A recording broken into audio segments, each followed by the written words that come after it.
পবিত্ৰ ৰমজান মাহ চলি আছে আৰু চাংমাজিৰ পিছত এইবাৰ আকৌ দেখিবলৈ পোৱা গ'ল AIUDFৰ কৰ্মকৰ্তাসকলে মুৰাজাৰ ব্লকৰ অন্তৰ্গত চাৰিং পঞ্চায়তত চাৰিং আঞ্চলিকৰ সহযোগত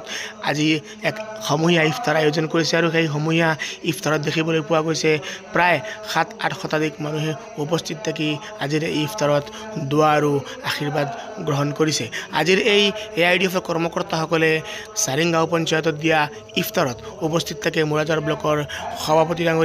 আৰু সম্পাদক ডাঙৰীয়া। কি ক'লে ইফতাৰৰ অন্তত চাওক আমাৰ এই পঞ্চায়তৰ AIUDF কমিটিৰ তৰফৰ পৰা এখন সমূহীয়া ইফতাৰৰ আয়োজন কৰা হয়, য'ত আমাৰ দলৰ এই পঞ্চায়তৰ একেবাৰে ৱাৰ্ড লেভেলৰ পৰা পঞ্চায়তৰ লেভেললৈকে সব কৰ্মী উপস্থিত থাকে আৰু আমাৰ ব্লকৰ মুৰাজাৰ ব্লকৰ সভাপতি তথা আমাৰ ব্লকৰ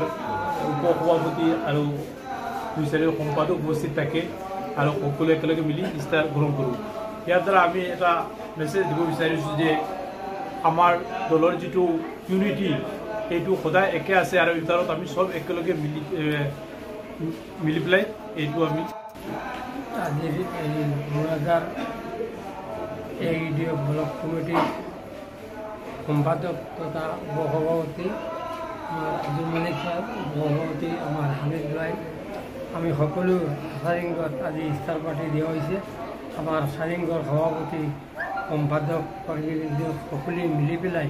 তেওঁলোকে নিজা খৰচ বহন কৰি ইফতাৰ পাৰ্টি দি দিছে। ইমান আগ্ৰহী আমাৰ AIUDFৰ কৰ্মীবিলাক, গতিকে এইটো আমি আশা ৰাখিছোঁ আৰু আমাৰ কৰ্মীবিলাকৰ যিবিলাক উৎসাহপূৰ্ণ দেখিছোঁ সেইখিনি দেখি মোৰ ভাল লাগিছে আৰু তেওঁলোকে নিজে আগবাঢ়ি আমি যদি